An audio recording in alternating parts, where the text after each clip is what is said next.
Good afternoon, everyone. We're just going to give it a moment for a few more attendees to join, so we'll start in about 30 seconds or so.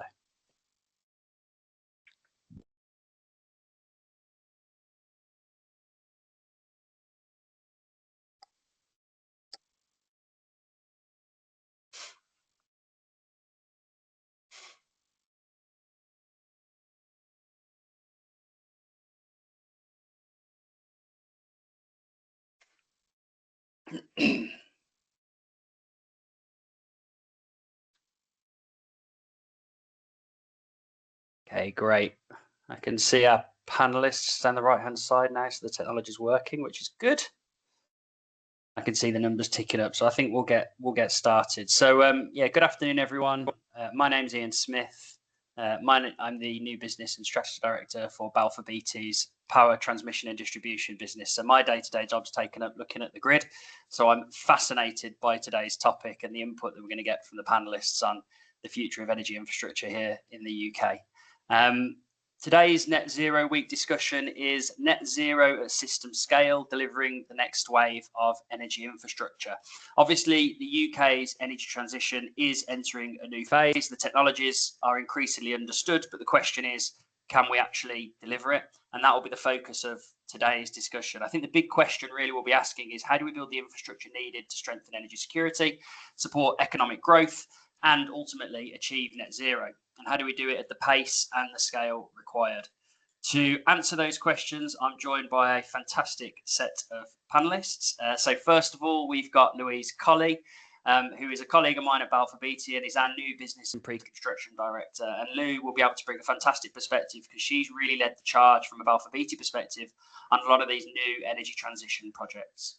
Also delighted to be joined by Ruth Todd.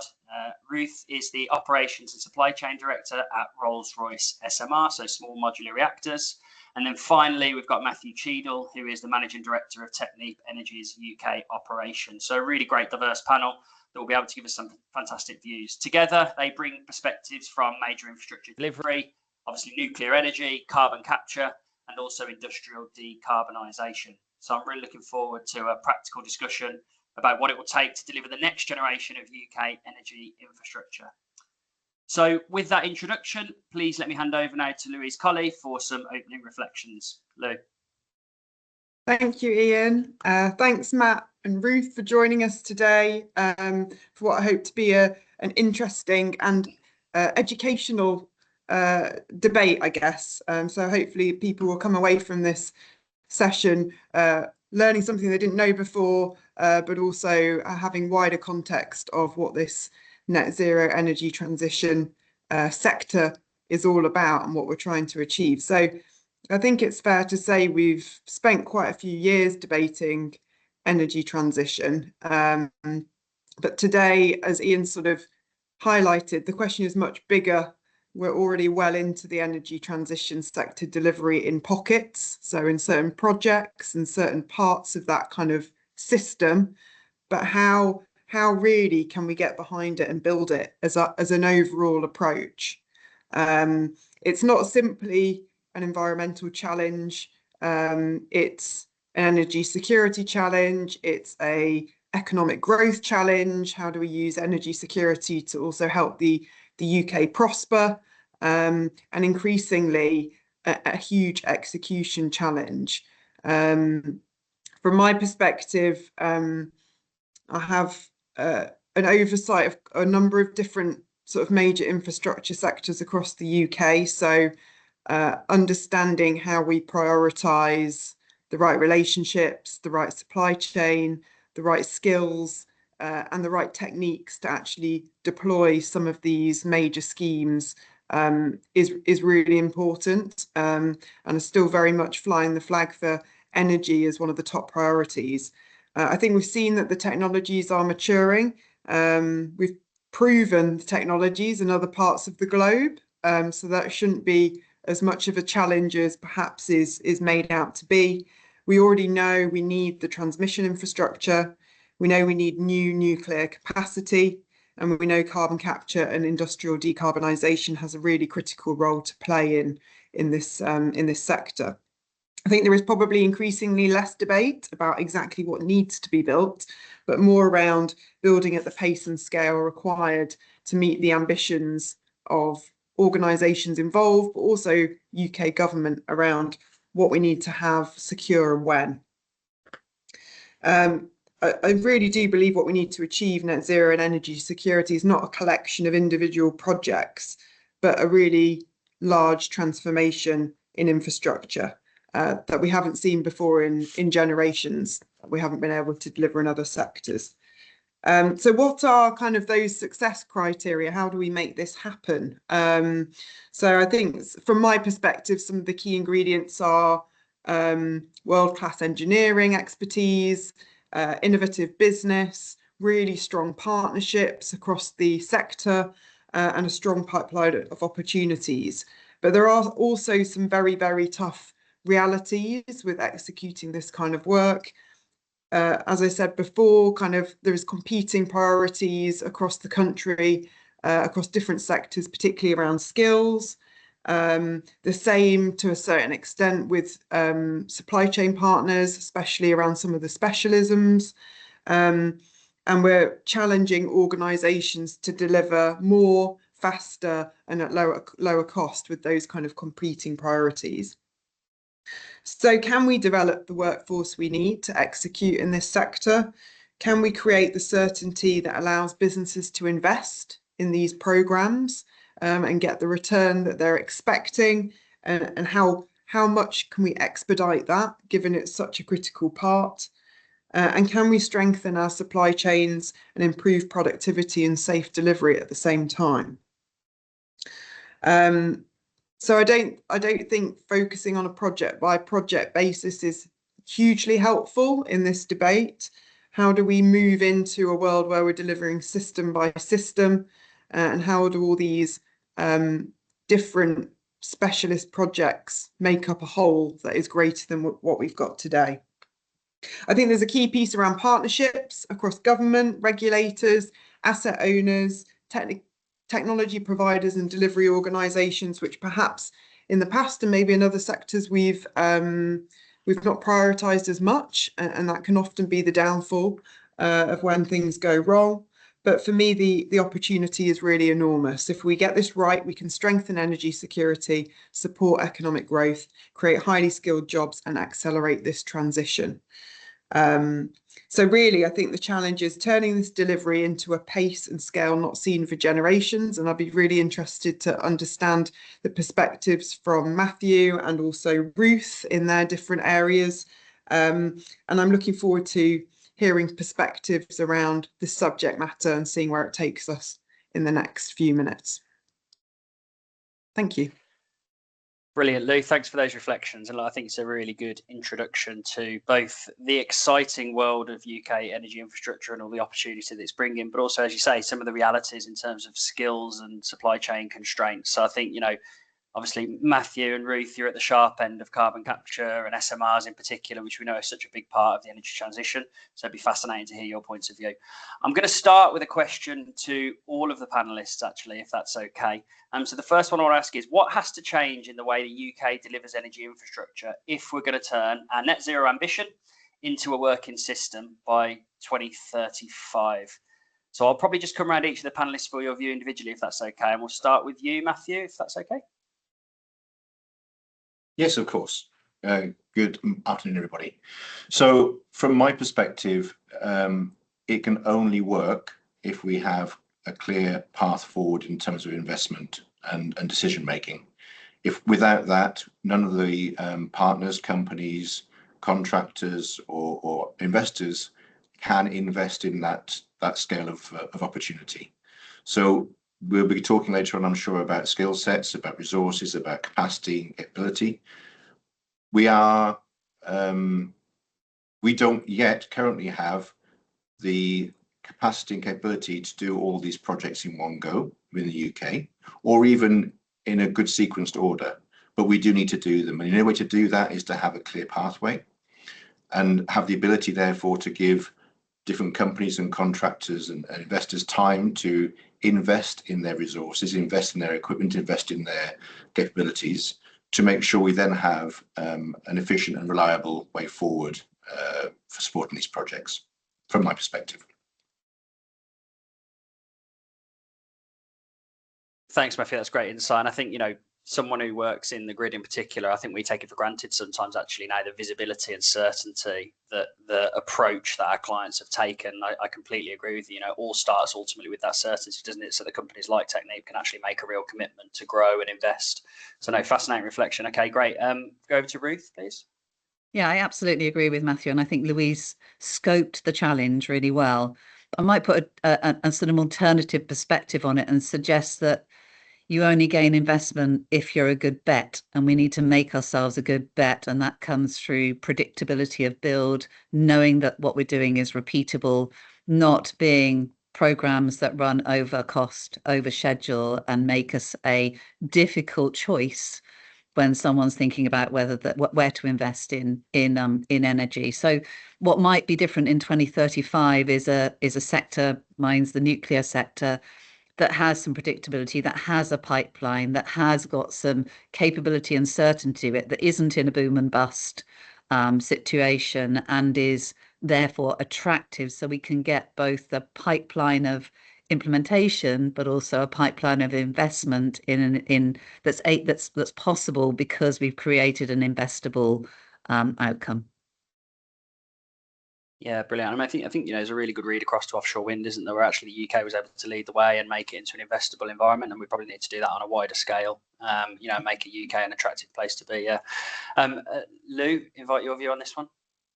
Yeah, I mean, I think obviously, yeah, I support the piece around investment, but I think it is a bit of a catch-22, because to get private, particularly investors, on board, they need to be extremely confident in the product you're building, that it works, that it can output exactly what you've said it will, and they've got the flavour of that before they even kind of get to any sort of decision. So I think there still is, that perspective which Ruth highlighted around predictability, but kind of confidence in what's going to be different in this sector, that is going to build that confidence before fundamentally the project is built. So how do you get the kind of support across industry and different stakeholders to focus on that particular part of the system? And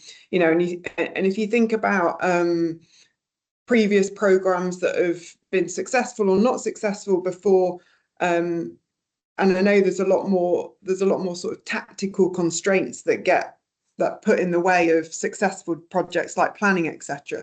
But for me, it's about getting that cohesive stakeholder team focused on connecting all the organisations up that need to be part of that investment and need to be part of making that particular journey successful. And I think particularly in the energy transition space, if you think about carbon capture, if you think about SMRs and other sort of what you'd still term emerging technologies, there's an extra sort of hurdle to overcome, I think, in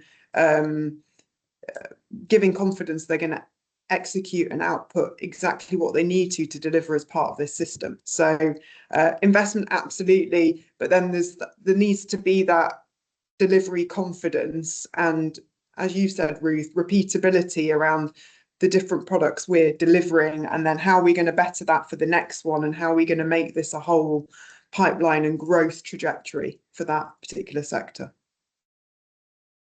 Brilliant. If I may just come back briefly, yeah, I think my point wasn't necessarily on the investment, it was on having clarity on the strategy for the way forward.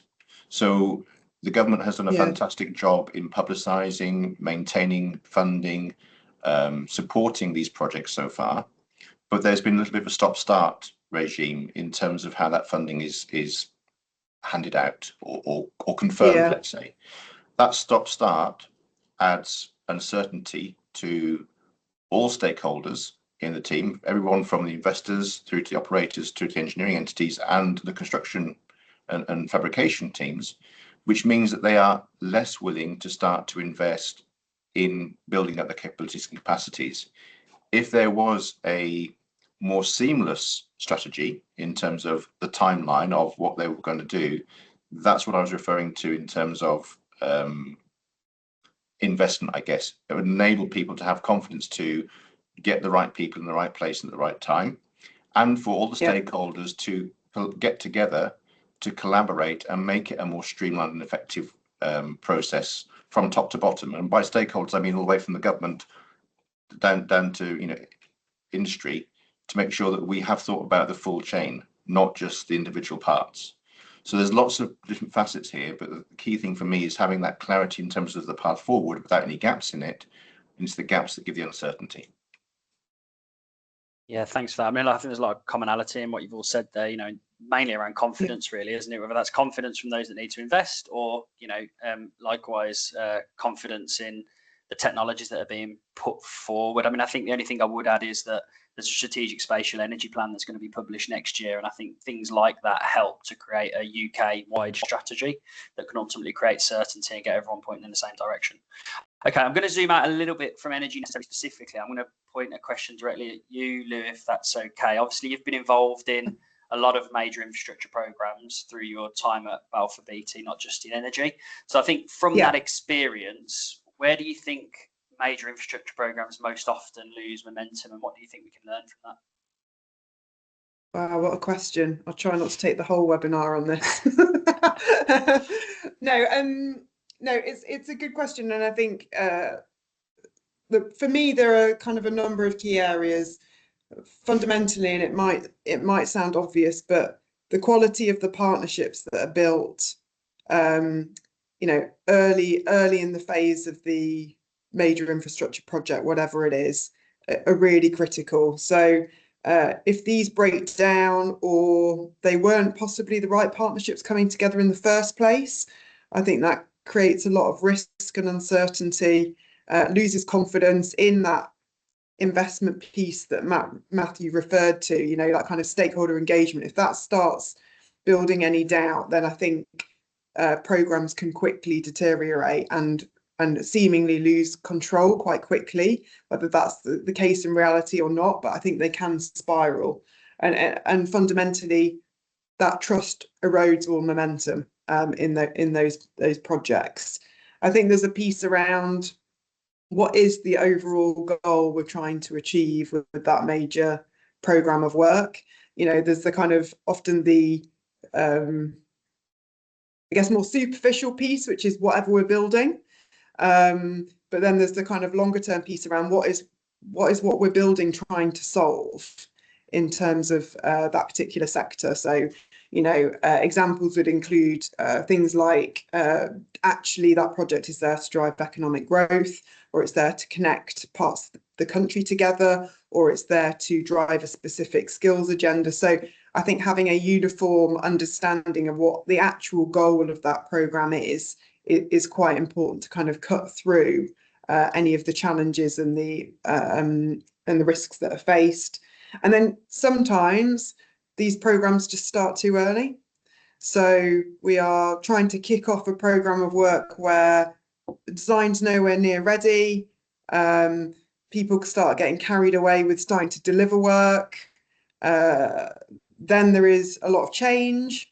There's a lot of frustration, and again, that erodes all trust in the process, and it starts spiraling out of control. So don't get me wrong, I think if we started building projects at the perfect time, we thought that everything was aligned and design was ready and we were ready to construct, I'm not sure that exists, but I think there is a happy medium between actually what is the right time to start progressing and what is the right time to bring the appropriate specialist partners on board to be able to fulfill the right roles to move it forwards. And I think that's where we are starting to get better as industry. I say blanket industry across UK, but I think for energy transition in particular, we've got a real opportunity here to get that right and really accelerate how we deploy these things over other sectors that we're looking at. You did a good job there, Lou. You answered that big question in about 3 minutes, so that was a good effort. I mean, I think I think you're right. You know, starting too early. I think slow, act fast. You know, that's a term that's often used, isn't it, to make sure that you're really planning. And I really like your point on trust. I think, you know, that is so important, isn't it, to have that trust right across all the stakeholders that are involved in a big program. So no, that's great. So look, moving back into energy then specifically, if we maybe focus on nuclear, Ruth, if that's okay. So I think obviously nuclear is back at the heart of the energy debate. How realistic is it, and I can see your background there, how realistic is it that SMRs can strengthen energy security and support decarbonisation? And what do you think we need to do to get there? I mean, it's a question I'm obviously going to say, of course it's realistic, but I guess you need me to back that up a little bit. You know, we're trying to do something a little bit different with SMRs. So the point we were just making about plan slow, act fast, and making sure the design is mature enough, it's at our heart. So Rolls-Royce name over the door. Rolls-Royce is known for products that are used in a number of sectors, aerospace and defence notably, power generation another. And the attitude we're taking to an SMR is to take that product development approach, so that when we get to build, we've got something that's feasibly buildable, and we have de-risked a number of the things that we would, you know, in big infrastructure programs, you often get. I'm not saying there aren't going to be things go wrong. Of course there will, but we are actively developing the product in a different way, so much so that many of our partners coming on board are sort of wowed by the preparatory works that have been done before we get anywhere near a site. So can we play a part in strengthening the sector for nuclear? Can we play a part in decarbonising? Absolutely. But it will be by taking this product approach and making sure that the repeatability, in our case, platform engineering leading to modularization, others will take different approaches. There isn't one size fits all in this. And then the other thing I think is really interesting for the reason why SMRs play a good point is that you can then look at regional solutions as well as national ones, which gives you the opportunity to sell to private parties, the likes of hyperscalers, because then you're able to service large industrial needs as well as playing a part in a grid for any nation, which widens customer bases, changes the investment conversation. But it is all founded on that. Is it a great design? And I'm really grateful to have a very good engineering director colleague who's making me a great design to build.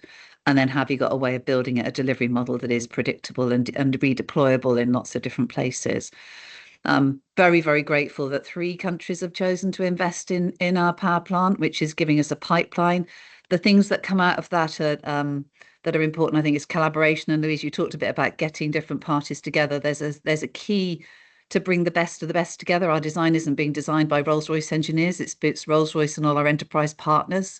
And that's, again, another key feature that you see in other sectors, that there's a lot of collaborative engineering goes on.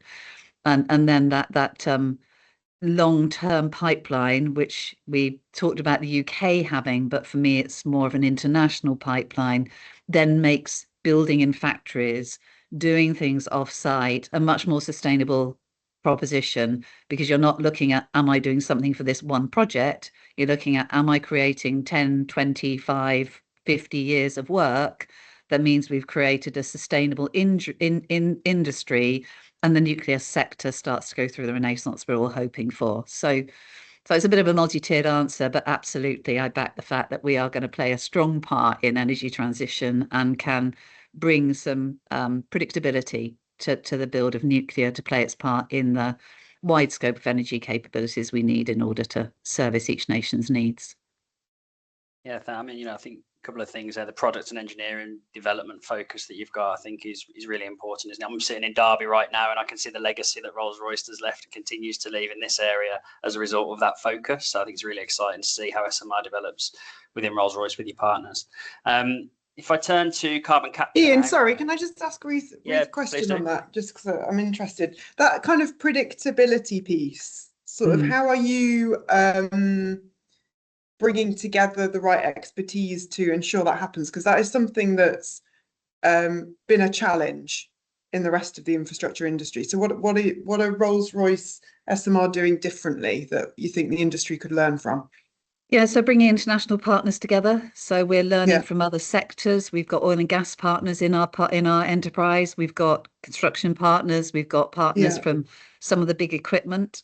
We have a huge we will never build the whole power plant till we build the first one, but we will have virtually built it. So physical builds and virtual builds being hand in glove is a really key part of our philosophy, Yeah. and modelling and simulation playing a huge part in that, so that we talk about risk burn down. We're determinedly burning down risk in every aspect, whether it's design or delivery, in order that when we come to first build, there are still going to be challenges. Of course there are, but that we've given ourselves the chance of getting there. We're doing physical builds of certain elements of the plant, which are not they're kind of a Frankenstein. They're not the whole plant, but we're practicing the welding we need to do, practicing the way joints will work, practicing the way we are building systems, so that when we get to, and even scale models, we're doing all sorts of stuff like that. So when we get to site, it's not a surprise when we do the first one, harvest as much as we can from the first, second, third, fourth, fifth one, so that by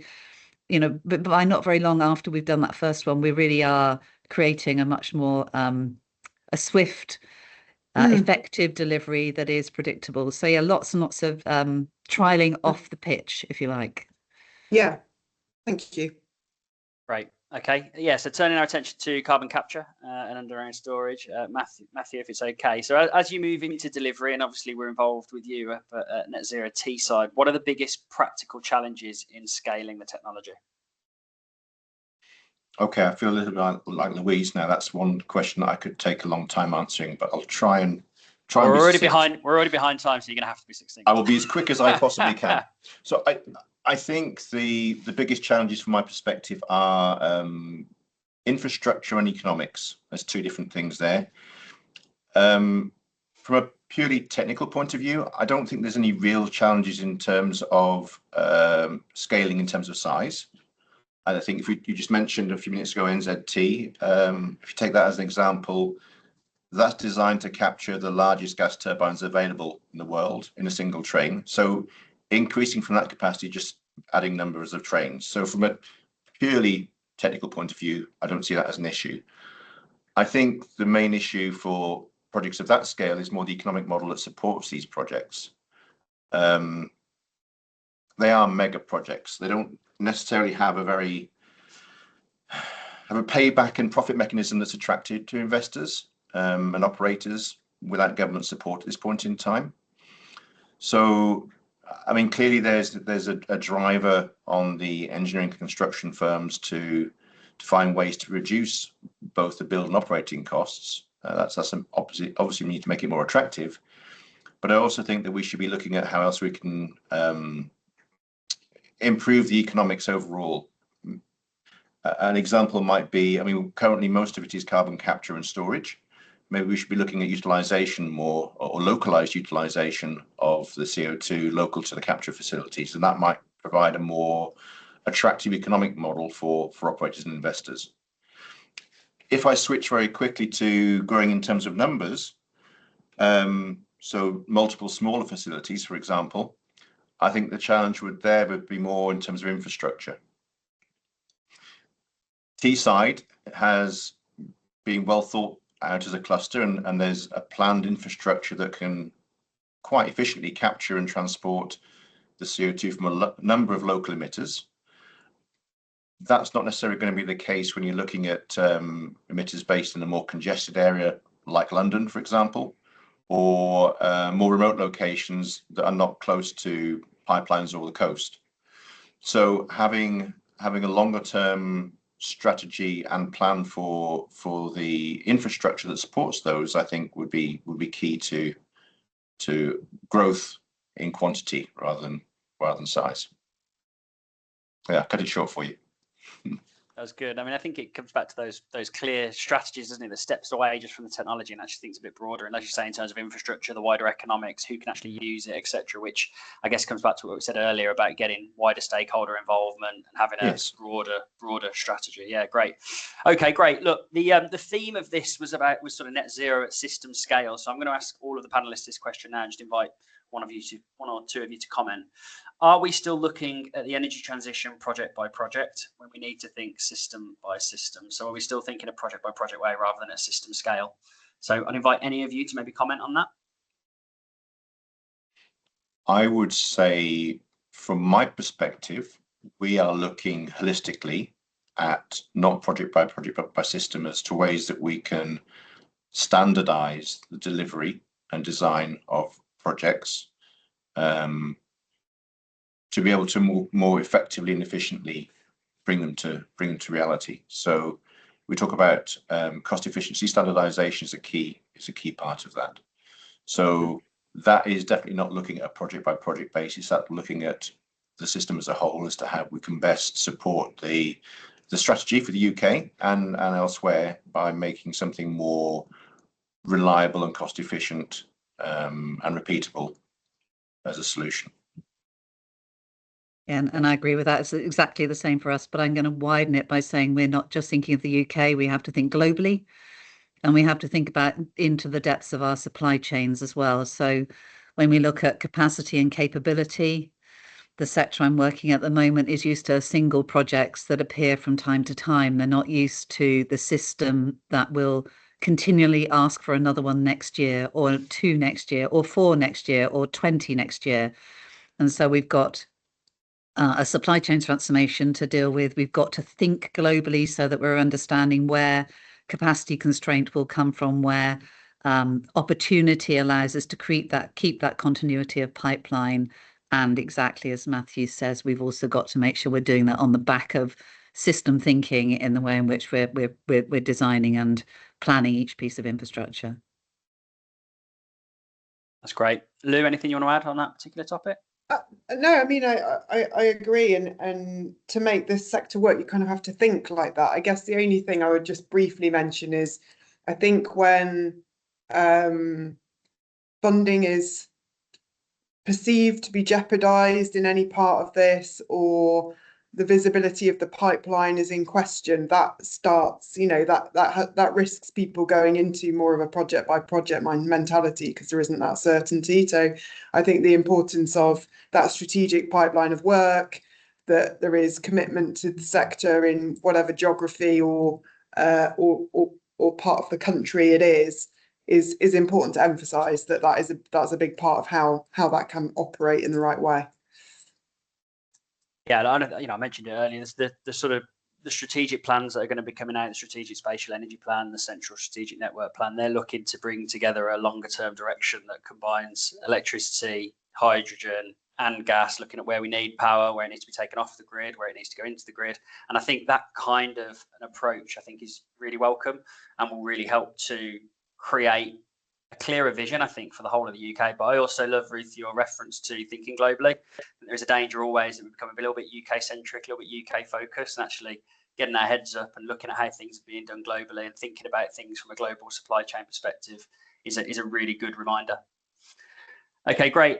Maybe let's turn to the challenges now. So what is most likely to slow delivery over the next decade? Is it lack of investment, lack of capacity, or a lack of clear decisions? Anybody like to comment on that one? Shall I take that one first? Go on, Ruth. So I've got 2 areas. Well, there are 3 areas I particularly worry about. One which is two of which are, I guess, are in our control. One isn't.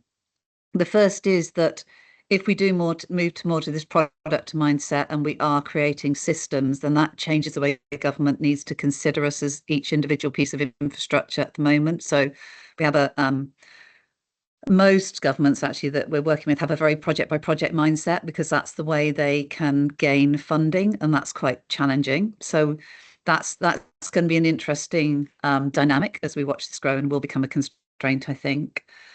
The next one on my list is skills and capability, and there is no doubt we have a lack of skills. We have to make the destination energy, the sector super attractive, so that school leavers are thinking about working in our sector, and that they are finding the jobs we do exciting jobs and jobs that they want to be a part of. And we are at the moment not as attractive as we could be. And you can just look at I can just look at a local pipeline and go, I just don't see where the people are that are going to fulfill that in the long term. It's a worry, a real worry.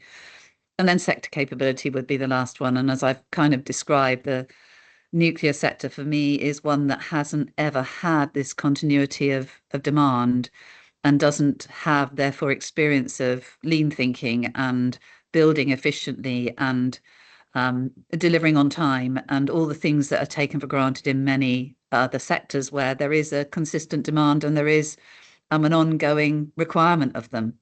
So I think those are the three areas that I worry about: the supply chain, the people, and then how our customers will manage us if we are coming at this from a different direction. Brilliant. Thanks, Ruth. Maybe Matthew, do you want to come in on that one?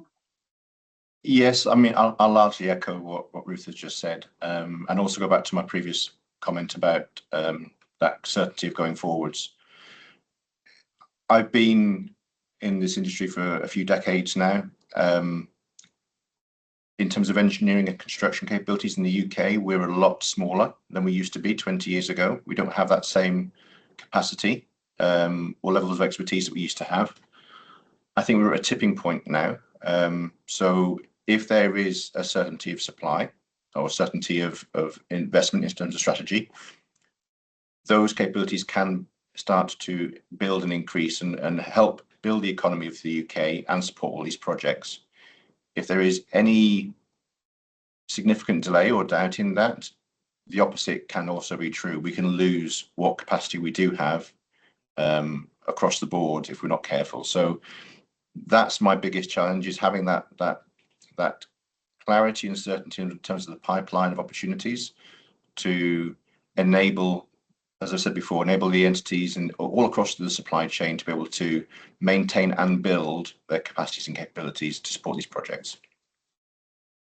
Yeah, and just to come back to on a couple of things on that. I mean, you said the engineering and construction expertise is not at the level it was. I mean, practically, where are you seeing some real examples of that, Matthew? Are there any areas that concern you in particular? So companies similar to mine across the UK used to be 2 or 3 times the scale and capacities that they are now. They used to be multiple factors larger in the UK. And similarly, the MEI contracting scope in the UK used to be 3, 4, 5 times larger than it is currently. So in those areas, there is potentially a bottleneck or a shortage of capability or capacity, I should say, not capability, capacity for a huge stream of projects. If those projects don't come along, they can wither further. If they do come along, they can flourish and grow. It's as simple as that. But that is a make or break potential for me in terms of all these prospects. If we don't have that certainty of a way forward, we might lose those opportunities and capabilities. Yeah, thank you. I mean, certainly it's something we talk about on a daily basis within Balfour Beatty about, that capacity and how do we increase it in skill. So it doesn't surprise me that it comes up as a big topic. And just on the certainty, obviously recently we saw the announcement by the Prime Minister around defence funding, and therefore that may be at the expense of energy and transport funding as well. Is that the sort of thing that you're talking about? And I think the thing that can damage confidence. Absolutely. I mean, you can't control the events around the world. Those have obviously have a big impact on all sorts of investment and strategies around the world.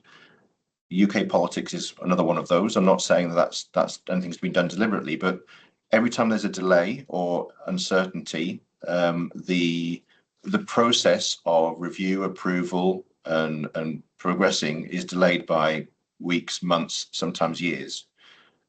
And all of the stakeholders we talked about so far, if there's no continuity of work, then there becomes that uncertainty and concerns. So you can't build upon capacity and capability without having a clear way forward.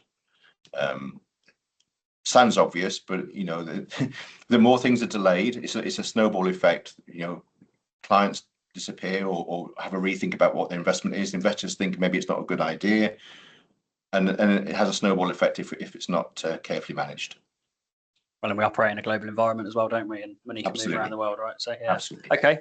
Lou, anything you want to add on that's already been discovered? No, I mean, I think really interesting comments. I think the skills agenda is a real challenge. The only thing I would say is that I think sort of energy transition and the net zero agenda is very appealing for people to work in. So people want to feel a bigger connection to a wider commitment. And I think particularly within this sector with, as Ruth's outlined, new ways of doing things, using global thinking, bringing in lots of different perspectives from different industries that can actually make this more efficient, and all these associated kind of emerging technology. I think that's quite an exciting environment for people to be involved in. So I think there is hope of at least getting people interested and also using alternative skills that maybe not outside kind of the traditional routes that can actually add value to this sector. So I think there is something in that we should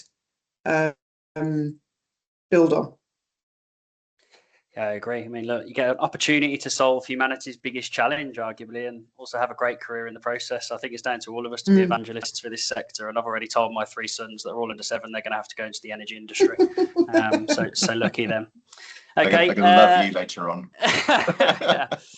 Right, so let's go on to a question around the kind of pipeline in general. So Lou, what does a genuinely ready to build infrastructure pipeline look like? And what does it mean for investors, supply chains and the workforce? Yeah, so maybe if Lou could give us some thoughts on that one.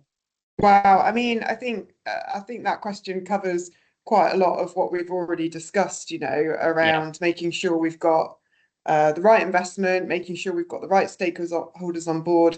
I really like Ruth's description of effectively building a prototype so that when you do actually build it, you know exactly what you're doing, you know exactly what skills you've got, the right products, and it's actually going to work, and you know it's been sort of tested. So I think that's got to have a big role to play in making this pipeline ready.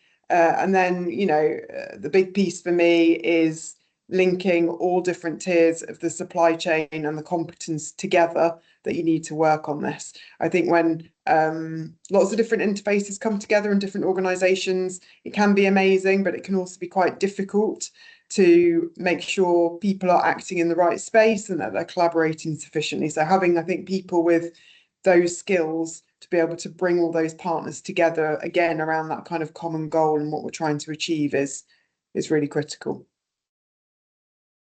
Yeah, that theme again, isn't it, of trust, collaboration, common goals, clear strategies. It's critical, isn't it? I think when you're dealing with projects and supply chains of this complexity. Yeah.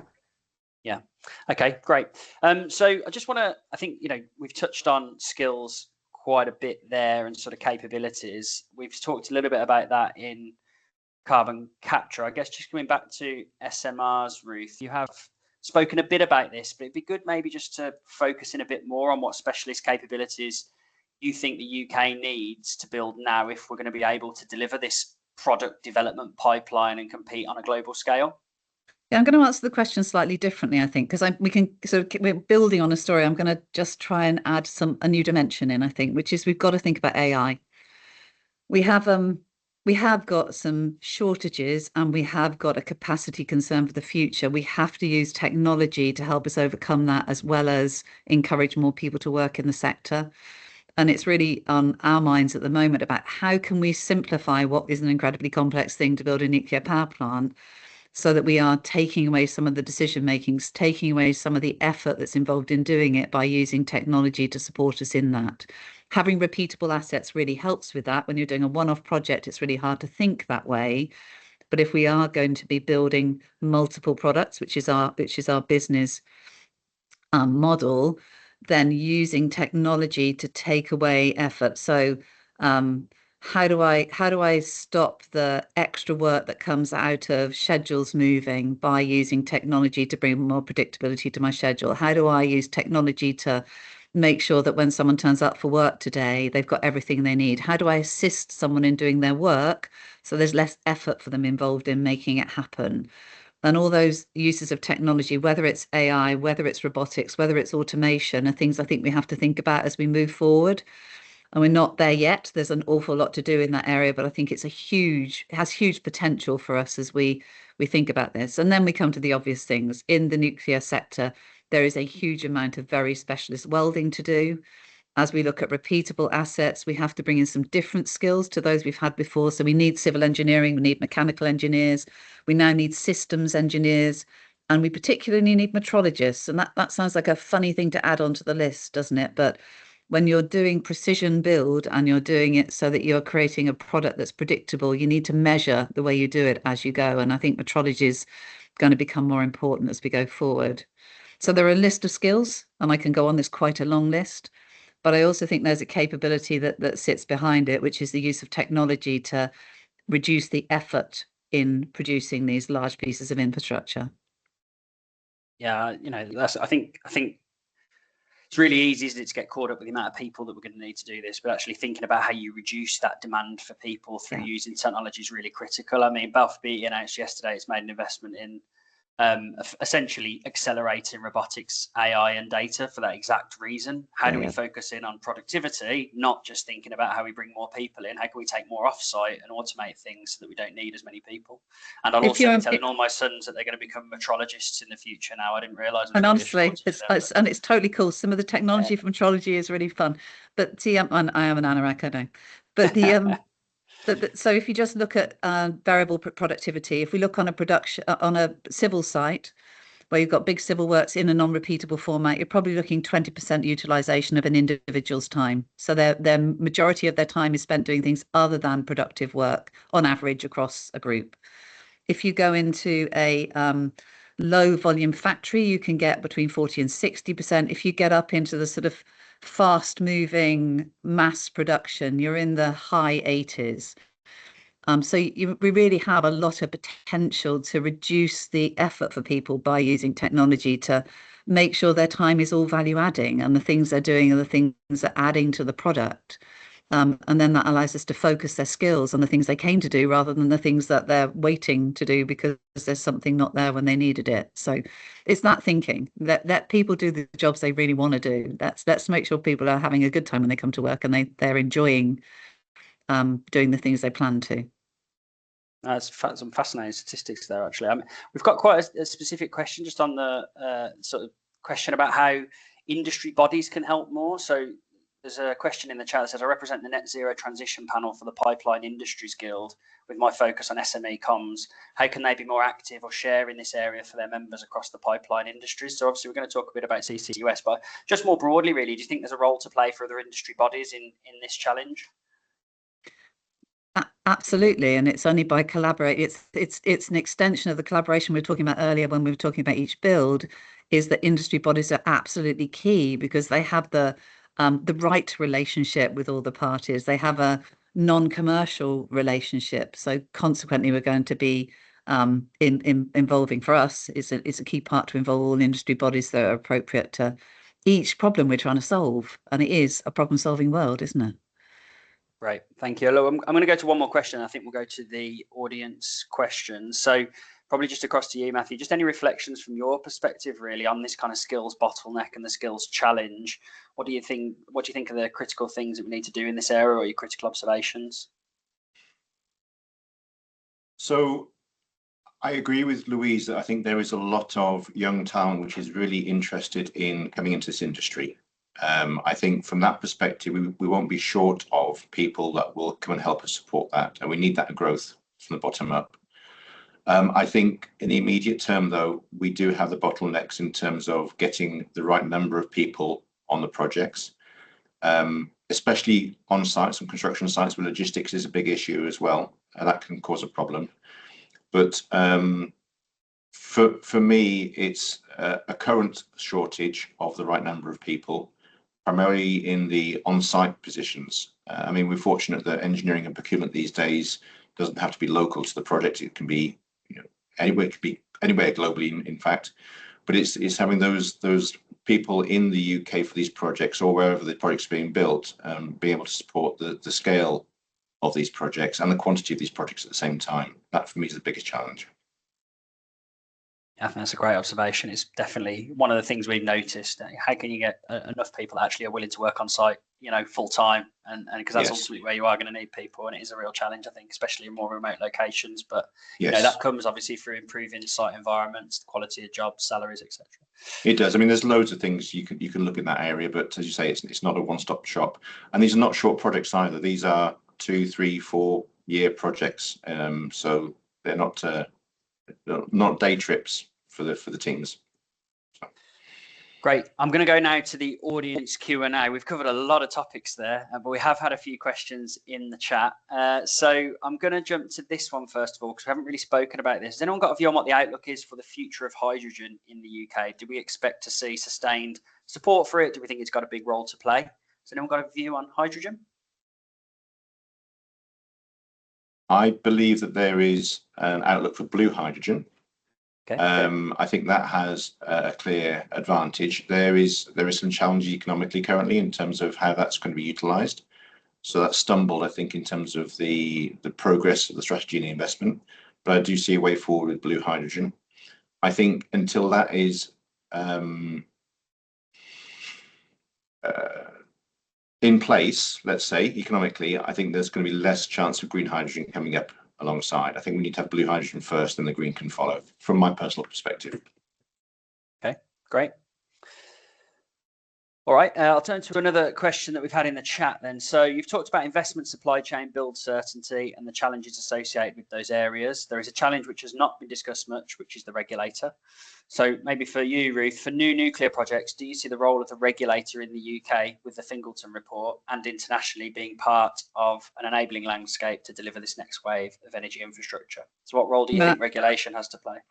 I'm really grateful for the question, actually, because I missed it in one of my earlier answers. So thank you for reminding me. I hadn't put that in there. It's nuclear regulator and all of the consenting bodies from the Environment Agency and local planning authorities as well. So absolutely. And if you look across the 47 recommendations in the Fingleton report, there is some genuine enablement in the potential.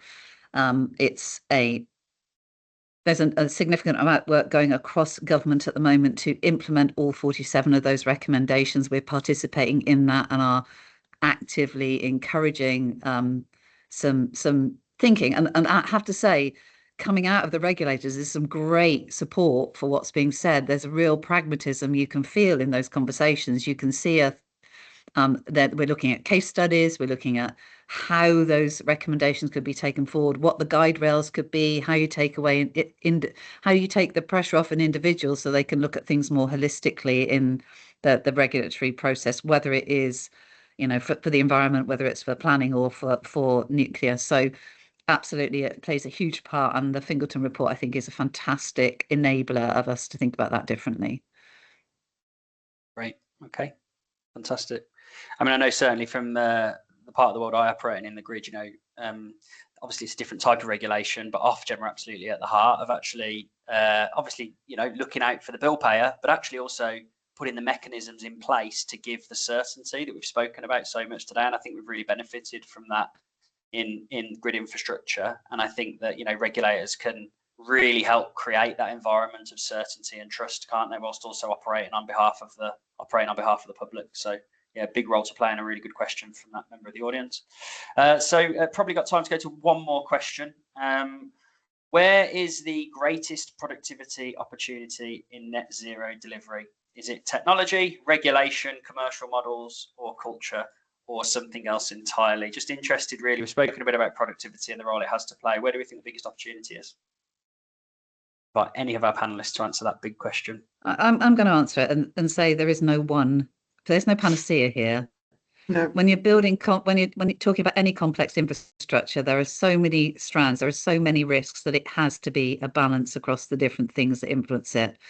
And so I don't think there is a greatest productivity opportunity. I think there is a great productivity opportunity, but it's by talking about all the things we've been talking about on this panel, by pressing forward on every aspect and finding our path through that, whether in one program it comes from technology, whether another program it comes from regulatory reform, in another program whether it comes from us collaborating really well. I think there are lots and lots of areas that we can do better, and that the key is to do better, and that'll improve our productivity.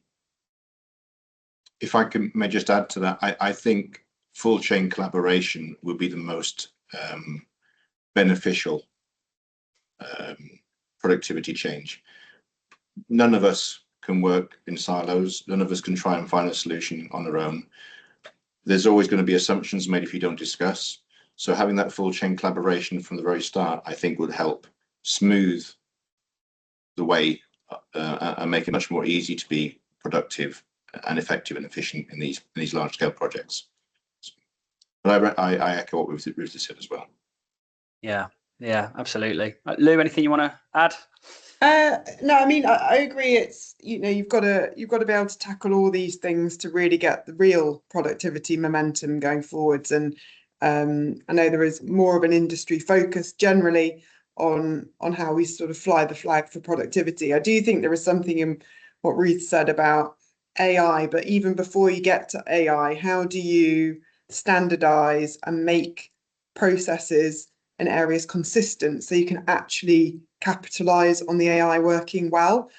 It's all very well just going through AI, but there's actually a piece for organizations and supply chain to go through that standardization process to really get on top of the benefits it can deliver. And I think people fail to realize that you can't just thrust everything through AI and it will just make everything better. There is a kind of cleansing piece first, in practical terms, you know, for us to do before that really adds huge benefit. So, but I do think AI is a big part of the picture when we can get that right and when we can be really clear with people about the best way to use it. Brilliant. Okay. Thanks, Ian. Fantastic. No, it's great. Look, guys, we're there in time. Like, thank you to all the audience that's dialed in and listened to the discussion, and clearly thank you to the input from all of our panelists. It's been absolutely fascinating to hear, in particular, you know, the role that carbon capture and underground storage has to play, as well as SMRs, you know, two really important technologies. And Lou, thanks for your input from a sort of wider infrastructure perspective. It's been absolutely fascinating. I think if I was to try and summarize the three big themes that have come across today, the first one is certainty. And that's certainty both from a government and policy standpoint, to give investors the confidence to invest and increase capabilities and capacity, but also certainty from a technology perspective. You know, how do we make these technologies consistent, scalable, and as you referenced and talked about, Ruth, kind of have that product development approach. So the second thing that has come across loud and clear is trust and collaboration and how important that is. Actually, you know, that's important on any major infrastructure program, and none more so than at the energy transition program, which obviously needs to happen at pace and has so many different actors within it. And then the final one, which it didn't surprise me, comes across a lot, is around skills, but also productivity within that as well. You know, it's not just about new people.